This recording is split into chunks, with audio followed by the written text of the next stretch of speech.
Hey, Shane Treadway here, quick video class. I'm a teacher of sociology in high school. And today, we were having some vibrant conversations as usual in sociology class.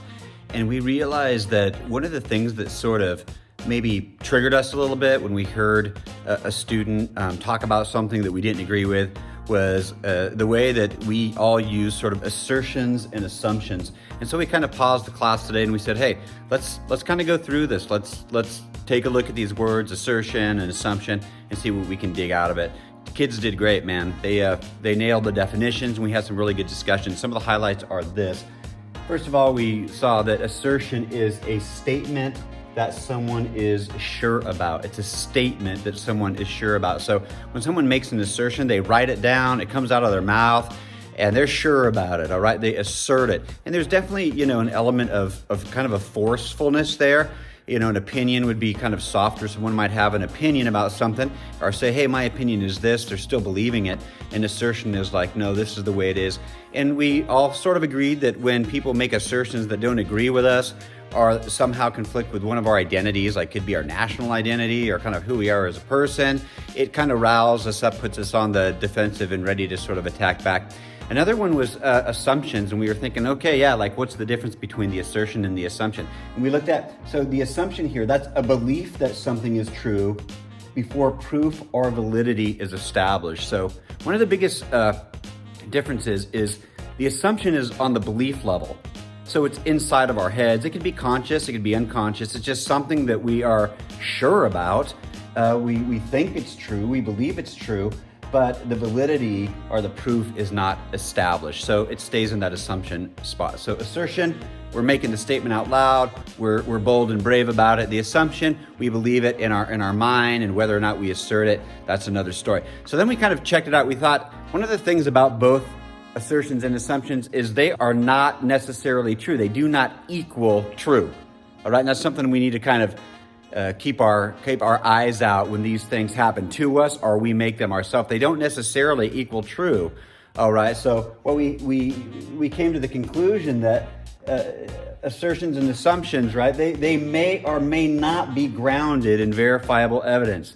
They may or may not be grounded in verifiable evidence. So like if we hear an assertion or we make one, we have an assumption or we hear one, we kind of want to ask, hey, to what degree is this thing grounded in evidence? Or to what degree did I just sort of hear it or read about it or I believe it and I'm not exactly sure why? It feels right, feels good, but I'm not totally sure. I haven't really investigated it. Another, probably most of the important or the key takeaway that we had for this discussion was this piece right here. When it comes to assertions and assumptions, we kind of broke it down into these three little pieces. We have the you think, we think, they think. All right. It's about what people think. It's not about what they really know. It could be, but it's not. It's an assertion. It's an assumption. So you might have an assertion. You might think something. You might have an assumption. You might think something. We as a group might have an assertion. We as a group, whatever our group is, whatever our identity group is, we have an assumption. And then here's the one we want to watch out for. That's that danger zone over here, right? That's danger is they think, okay? They have an assertion. They have an assumption. That's when we start assuming and asserting what other people think. They think this, they think that. That's the huge danger. So here's the final takeaway. We all make assertions. We all have assumptions.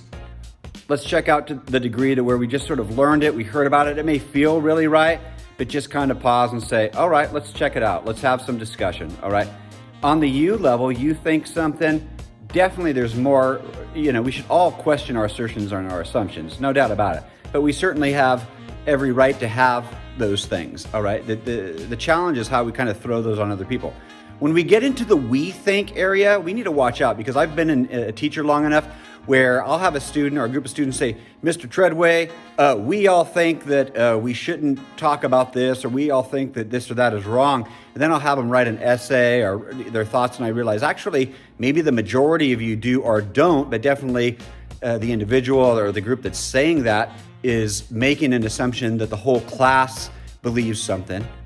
And that's not the case. And other people just don't speak up. They don't feel empowered to, or maybe they're shy, personality thing, whatever. And then again, the big danger is when we start making assertions and assumptions about what other people who are not our identity, they're not in our group, they're the out group, we're not on the in group.